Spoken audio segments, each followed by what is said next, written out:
guys, I'm back. Jollof Mass is back after 72 hours of NEPA taking light. Sorry for the break in transmission. Yes, if I can take batalonte no. And it shows the day after I said that I've not missed a day to happen. This my village people. I can get Nana this Christmas una here. Anyway, I'm back. This is the video that was supposed to go up on Sunday, but because I shoot these talking videos on the day that I'll upload them, I couldn't upload them because of what I said, because of the emergency. But yeah, I'm back now. Today we're going to talk about this issue because this is Christmas. It's the rice season. No matter how you try to say that we're not eating rice this year, eventually you must cook at least one rice dish between Christmas and New Year. You must. You can't escape it as Nigerians. We love rice during the festive season too much, so there's no running away from it. So today we're going to talk about whether we should parboil the rice or not parboil the rice before cooking the rice.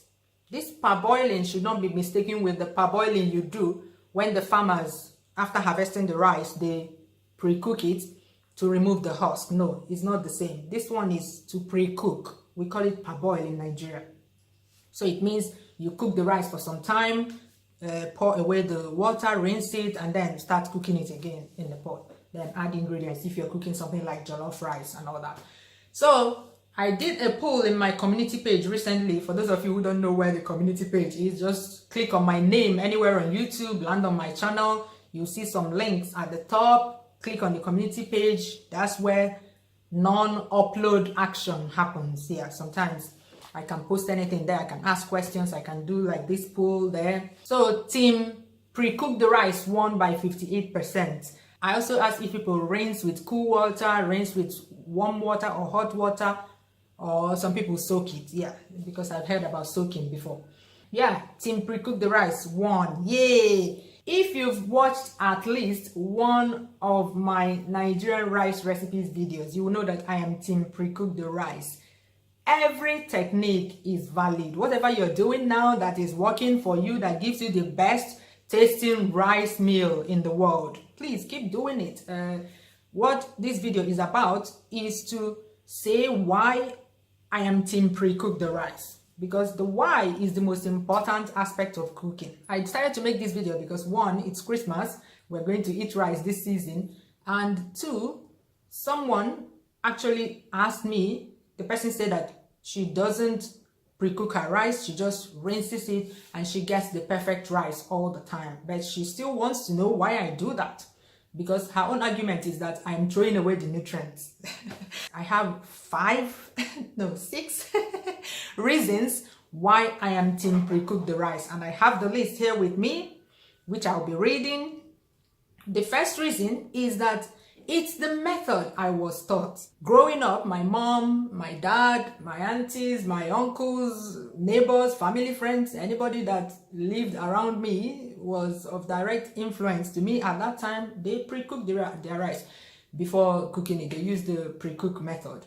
Except one person. I'll talk about the person in number 2. So, yeah. You know how you learn these things. You don't ask any questions. They say, cook it for some time, pour it away, rinse it with cool water, then cook it again. And that's what I've been doing. And of course, as you get older, you start asking questions. But yeah, this is the method I know. Everybody I knew did that except one person. Number 2, I actually do not like eating rice that is prepared without pre-cooking the rice. It's like biting into rubber. My mom's cousin's wife, yeah, she did not pre-cook her rice. Yeah. She was the one and only person I know that doesn't pre-cook her rice. I don't know what she does now because this happened many years ago. I tell you, I never looked forward to any rice meal. She would just rinse the rice and cook it. And it was mostly boiled white rice and some sauce. And then the rice, when you bite into it, it's not cooked through.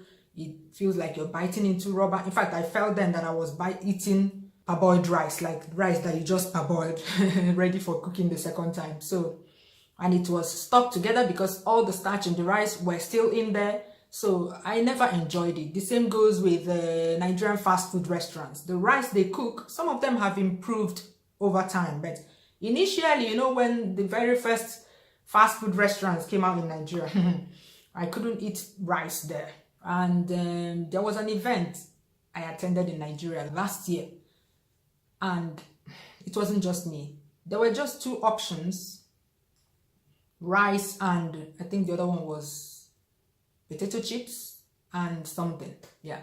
And you know, I did tumbum and went with rice because, you know, rice is supposed to be the safe option, isn't it? The worst that can happen to rice is that it may be soggy or burnt or that, or tasteless, but then it will still be edible. But this one, I couldn't get past the second spoon. You know, the first spoon was like, is this for real? Then the second spoon confirmed it, straight into the bin. People were openly complaining about this rice. It was so bad. It's actually the worst rice meal I've ever eaten in my life. So it's just like they soaked because that rice did not see heat at all. I think they soaked the rice in cool water maybe for 1 hour or something, and then mixed it with one curry sauce like that. That's it. Because when you bite into the rice, you can actually hear the sound of the grain, like that. It's that bad. Nobody could eat it. People were openly complaining, I'm telling you. So this is the kind of thing I try to avoid. That's why I pre-cook the rice. Yeah. Because already I've eaten the rice where it's not pre-cooked and I don't enjoy it. Yeah, I like to savor my rice. I like it to cook through. Number 3, pre-cooking the rice reduces the starch. This one is the one I came to, you know, learn about as I got older. Like when you're cooking, you're observing, you're cooking. Like when you're pre-cooking the rice, you see the water becomes cloudy. That's the starch or the carbs. I don't know by how much it reduces the carbs, but at least the one you see proves that it reduces it because the water turns cloudy. And based on my experience, seeing where it was cooked without first pre-cooking it, I could see that the rice was stuck together, meaning that it was starchy. It's good for weight loss. All that unnecessary carbs thrown away. Yeah. Like the person I was talking about told me, and so many people I've seen say on social media, that it's a waste of nutrients. Which nutrients are we talking about here, really? Which nutrients? Rice is the last staple I will look to when I need nutrients. In fact, all the nutrients, if any, in rice left the chart at the point of parboiling it to remove the husk, if you don't know this, especially long grain parboiled rice. Brown rice may contain some nutrients, but you see long grain parboiled rice that we use to prepare Nigerian food, I don't think there's any nutrient left in it. It's all carbs. Even if there is any micronutrient in there that I lose by parboiling it, I can easily recover this by eating one segment of orange. Or even the sauce, even if it's boiled white rice, we never eat rice like that. We always eat it with one rich sauce or stew. We always cook, if it's a one pot rice recipe, we always add lots of nutrient-filled ingredients into the pot while cooking it. So why would I be chasing non-existent nutrients instead of getting rid of the starch? Anyway, that's how I see it. It doesn't contain any nutrient because yeah, in addition to the reduction of starch, it also helps prevent burning. It's just like when you cook yam. Let's use that yam for example. You're cooking yam. At some point during the cooking of the yam, you notice that porridge starts forming. It starts to thicken. So you can imagine that in rice, if you're trying to cook that to dry up in rice, it will never dry up. It will just sit there in the pot. And the rice will even start burning before the water has dried up, because at this time it's no longer water, it's kind of porridge in there. It's not as much as the one you see in yam, but it exists in there. It exists. Yeah. Number 4, I believe that pre-cooking makes the rice more porous. And by porous, I mean if the liquid in the pot has somewhere to go, which is into the rice, if it can go into the rice easily, all the water will go into the rice before it starts burning. But if they don't have anywhere to go, or they can't easily go into the rice, they don't have any other place. I mean, some of them will like evaporate, but you remember you have oil in there which impedes evaporation and all those other ingredients in there. So burning will set in while they are still liquid in the pot. This porosity, I always like to illustrate it with sponge.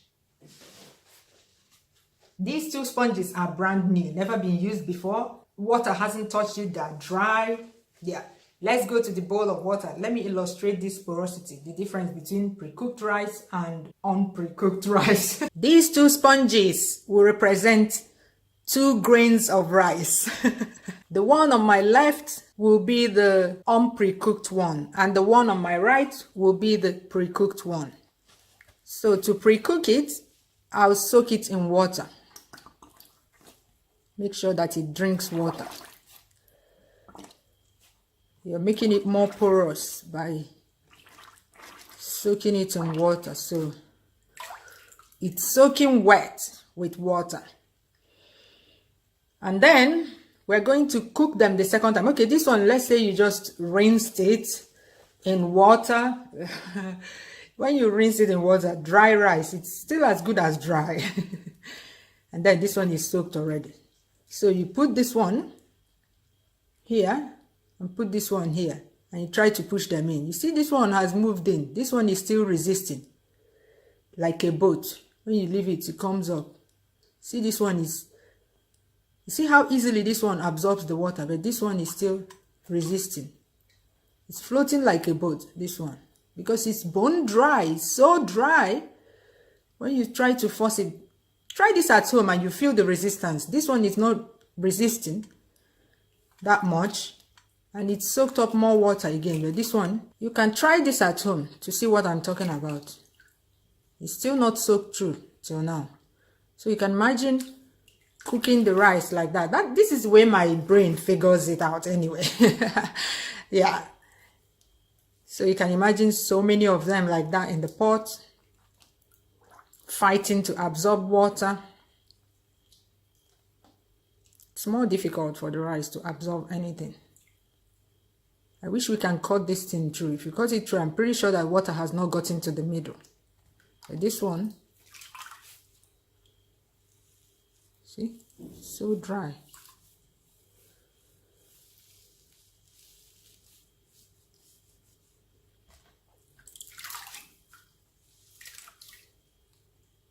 Okay, it's the same science behind this yellow napkin. We all know this yellow napkin we use in our kitchens.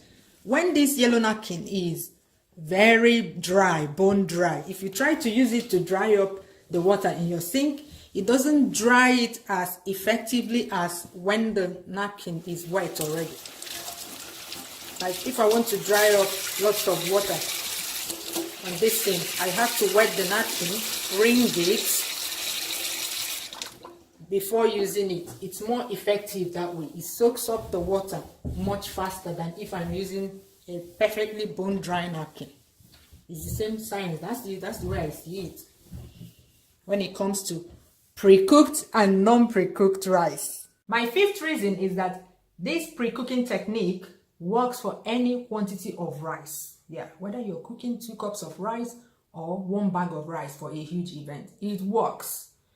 I know that some people say, oh, just rinsing the rice works for me, but if you check well, those people are probably cooking just a small quantity of rice for a family, a small family. Yeah, so it works. You can get away with it when you're cooking a small quantity of rice, but when you're cooking 1 bag of rice, I would like to know, if you're a caterer watching this video, I would like to know if you use the rinsing technique. Maybe you rinse with only cool water or warm water when you're cooking 1 bag of rice, for instance. I want to know, because I want to know your secret. I want to know the secret of anybody that cooks 1 bag of rice in 1 big pot, like you use like big burners, and you don't pre-cook the rice. I want to know your secret, because growing up, even before the advent of caterers now, you know, all these commercial caterers we have now that cook for events, when women came together to cook for a family event, maybe there's a traditional wedding and all the women in the compound come together to cook the food, they use the parboiling method. Even all the caterers, we've done a lot of events in my home, and we've had to invite caterers, they use the pre-cooking method. I can imagine a lot of things going wrong with the rice, so please teach me. Let me know how you cook it without pre-cooking it, if you're a caterer that does not practice pre-cooking of the rice when you're cooking the rice for a big event. Yeah, I would like to know. You know, on this channel, there are so many ways to cook, but I like to show the universal method that everybody can use and get the same results, or everybody can use and get great results. Not too meandering. There are so many ways to prepare these meals in Nigeria, so many different ways. But yeah, the most straightforward way, I believe, when preparing rice recipes is to pre-cook the rice. That way you're not there watching the rice like a hawk, having to turn up the heat and cover with foil and all that. Yeah, and it reduces wastage as well. The sixth reason, the Ochakolosia of all reasons, the summary of all reasons for me why I use the pre-cook technique, is because I believe it's the technique that makes the best rice meal. Yeah, overall best rice meal. Remember, the way I like my rice dish is that, one, it must cook through. It must cook through. I don't want to feel any resistance when I'm biting into the grains of rice. Number two, it can't be soggy. It can't be burnt. Number three, it must have standalone grains, not stuck together. And finally, it must be delicious. So pre-cooking the rice gives me these 5 characteristics in my rice meal. The way it makes single grain rice is because you reduce the starch, so the excess starch will not make the grains stick together. It will cook through because it's porous. So water goes through when you're cooking, the heat goes through everything, water penetrates inside and it cooks through. No resistance when you bite it. You know, sometimes you bite into a grain of rice. I don't know, I savor my food, like I pay attention to food because I'm very picky. I pay attention to food whenever I'm eating. So there are some rice meals you'll be eating, the outside will be cooked, but the inside is hard. There are some you will eat, the outside is tasty, like the ingredients, all the seasoning are sitting on top of the rice, but the inside tastes like boiled white rice. You know, it's just like when you bring boiled white rice, put stew on top and turn it. Some jollof rice tastes like that. It shouldn't taste like that. It should be seasoned all through. And I believe that the only way you can season the rice all through is when you pre-cook the rice. So that's it for today's jollof mass. Tomorrow we have the last one because I'm in Christmas mode already. I need to plan our Christmas moves around here. Yes, so it's Christmas. During Christmas, it's the time to relax, put your feet up, cook and eat whatever you want to eat. Eat a sumptuous breakfast. Yeah, 7-course breakfast. Yeah, it's that time of the year again. See you tomorrow. Bye bye.